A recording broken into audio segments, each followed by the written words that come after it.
دے غلاموں اگوں حضرت زید بن ثابت نے آکھیا اے عبداللہ بن عباس تہاڈا قبیلہ بھی اونچا ہے تہاڈے قبیلے دی تے شان نبی پاک نے فرمایا ان اللہ خلق الخلق وجعلنی فی خیر الخلق ثم جعل اللہ فرقتین وجعلنی فی خیر فرقہ ثم جعل اللہ قبائل وجعلنی فی خیر قبیلہ ثم جعل اللہ بیوتا وجعلنی فی خیر بیتا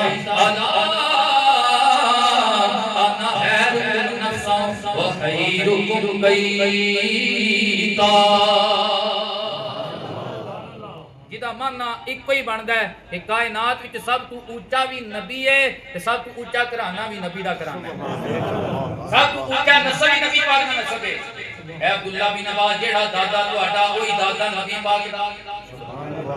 جیڑا گھرانہ تہاڈا وہی گھرانہ نبی پاک دا ایڈے ایڈے گھرانے دے بندے ہو کے ایڈی اونچی نسبت والے ہو کے تے میرے گھوڑے دیاں رکاباں پہ کھڑ دے ہو بے ادبی ہو جائے گی نا انہاں آکھیا میں اس تہاڈی عزت پیا کرنا آیا کہ اللہ نے تہاڈے سینے وچ قرآن دا تے حدیث دا علم عطا فرمایا ہے ویسے آتی ہے انہاں پتہ کی کیتا فوراں کھولے اترے اتر کے حضرت ابن عباس رضی اللہ تعالیٰ عنہ آپ دا ہاتھ پھڑیا ہاتھ پھڑ کے پڑھنے شروع کر چڑیا آج ایسا وقت تولا آ گیا ہے جیڑا کسی استاد ہاتھ چنیے یا پیر ہاتھ چنیے سید زادے ہاتھ چنیے ماپیو ہاتھ چنیے اپنی بزرگاں دی حیا کریے یہ شرک دے فتوے لگاندا ہے سجنا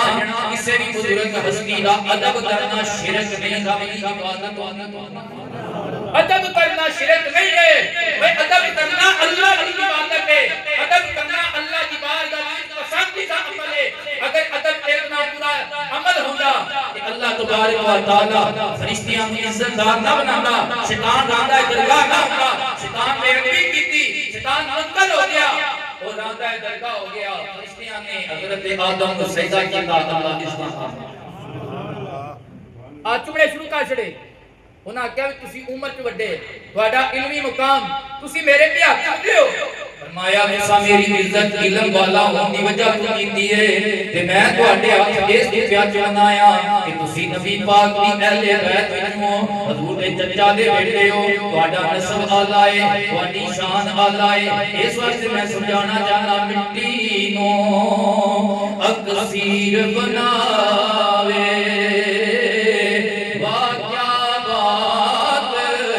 ادب مراد